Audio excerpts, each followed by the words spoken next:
America అధ్యక్షుడు వేసేటువంటి Trump America అధ్యక్షుడు డొనాల్డ్ ట్రంప్ ఏదైతే ఉన్నారో అతను విధించే టారిఫ్లు, సుంకాలు, అనేక రకాల షరతులు తట్టుకోలేక అక్కడికి జర్మనీకి వెళ్తా ఉన్నారు. ఇప్పటికే భారతీయులు జర్మనీ, జపాన్, అదేవిధంగా ఆస్ట్రేలియా, కెనడా లాంటి దేశాలకు వెళుతున్నటువంటి నేపథ్యాన్ని మనం చూస్తూ ఉన్నాం.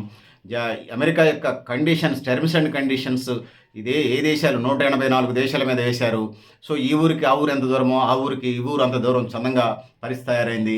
సో అందుకోసం ఆల్టర్నేట్స్ ఎత్తుక్కోవటం మానవ సహజం. అందుకోసం మనుషులు ఎక్కడ వెసులుబాటుగా ఉంటే అక్కడ జీవించడానికి మొట్టమొదటి మానవుడు కూడా నీరు, వ్యవసాయం చేసుకున్నటువంటి అటవీ ప్రాంతాల్లో, నీరు దగ్గరగా ఉన్నటువంటి ప్రాంతాల్లో ఒకటి ఆహార పదార్థాల సేకరణ, రెండోది వ్యవసాయ ఉత్పత్తులు, అదేవిధంగా త్రాగునీరు, వాడుకున్న నీరు, వీటికి సంబంధించి నదీ పరివాహక ప్రాంతాల్లోనే ఉన్నటువంటి పరిస్థితి మనం చూస్తూ ఉన్నాం.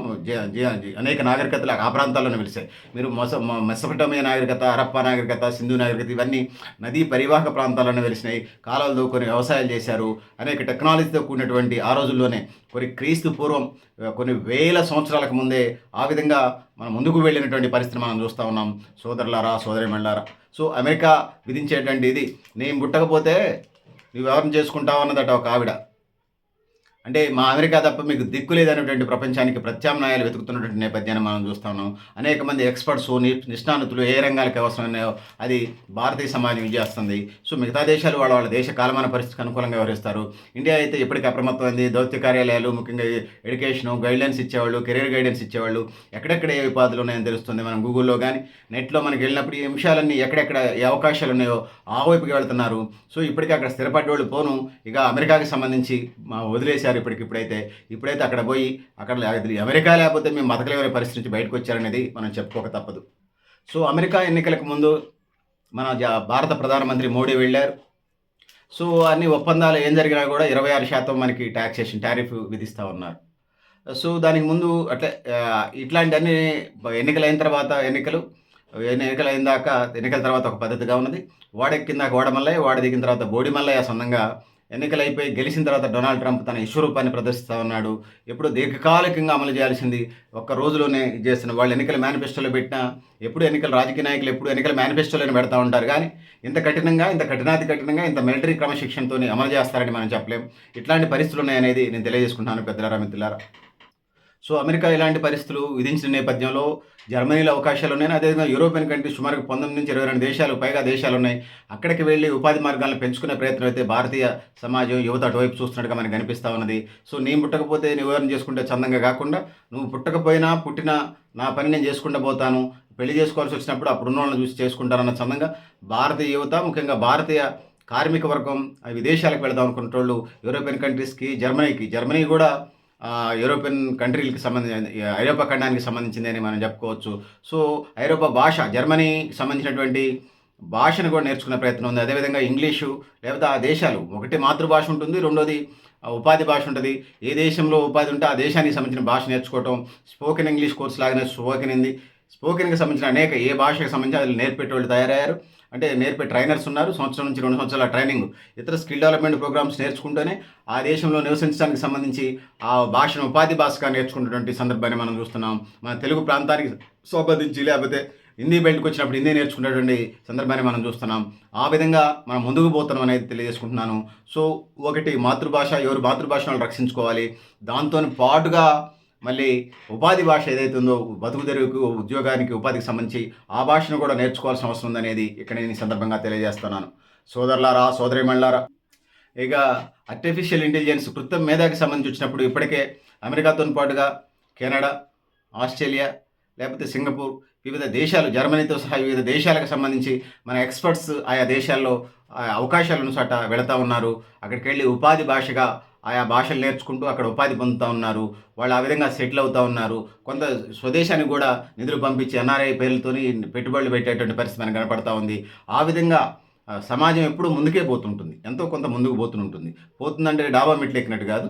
సో అంశాల వారీగా అసలు చదువులేని సమాజం, 100-80% ఉన్నటువంటి పేదరికం ఉన్నటువంటి భారతీయ సమాజం స్వతంత్రం వచ్చినాటికి ఇవాళ 100కి 40%, 30% పేదరికం పోయి అనేక వసతులు సౌకర్యాలు కల్పించే స్థాయికి వచ్చినాం. రేషన్ బియ్యం 80 కోట్ల మందికి పైగా రేషన్ బియ్యం ఇచ్చే స్థాయికి వచ్చాం. ప్రజలందరికీ ఉచిత వైద్యం ప్రభుత్వ హాస్పిటల్స్ ద్వారా ఇచ్చే స్థితికి వచ్చాము. ప్రభుత్వ రంగంలో విద్యను అందించే స్థితికి వచ్చాము.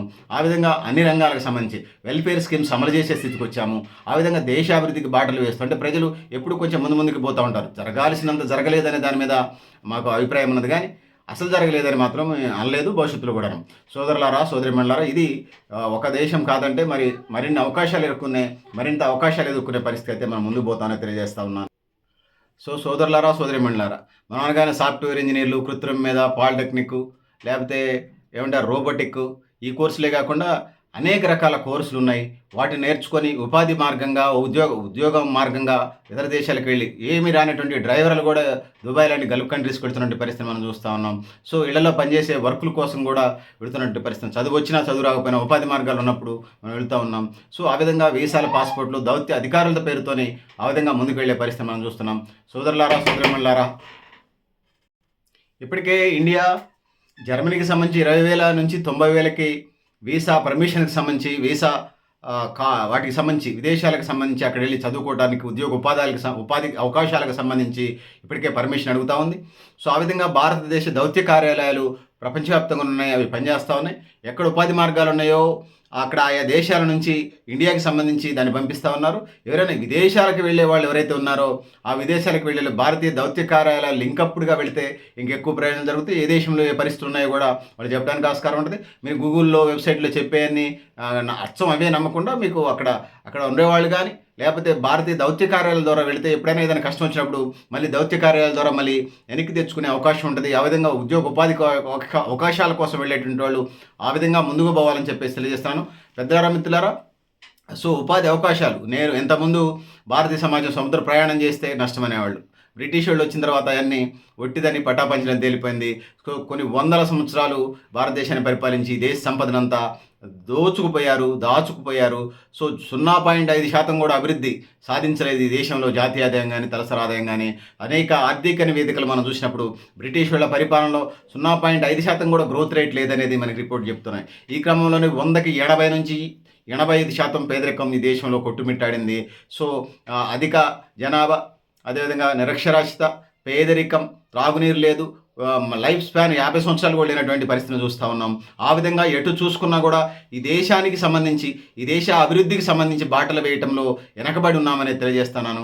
సోదరులారా, సోదరిమణులారా, ఈ దేశ అభివృద్ధికి సంబంధించి ఈ దేశం స్వయం సమృద్ధి వైపు అడుగులు వేస్తూ, సాధికారిత వైపు అడుగులు వేస్తూ, దాంతోపాటు విదేశీ అవకాశాలను కూడా అందిపుచ్చుకొని ఆ విధంగా ముందుకు పోవాలి. నా దృష్టిలో అమెరికాకి ఎట్లయితే వీసా, పాస్పోర్ట్ల కోసం ఎగబడుతున్నారో, ఇండియా కూడా అన్ని రంగాల్లో ఆ విధంగా తయారు కావాలని, ఆ విధంగా అభివృద్ధి కావాలని, ఆ విధంగా ముందుకు పోవాలని చెప్పేసి మనస్ఫూర్తిగా భావిస్తున్నాం. ఇండియా స్వయం సమృద్ధి వైపు అడుగులు వేడాలని చెప్పేసి, ఆ విధంగా ముందుకు పోవాలని చెప్పేసి, ఏదైతే $3.94 ట్రిలియన్ ఎకానమీ ప్రస్తుతం నడుస్తూ ఉంది.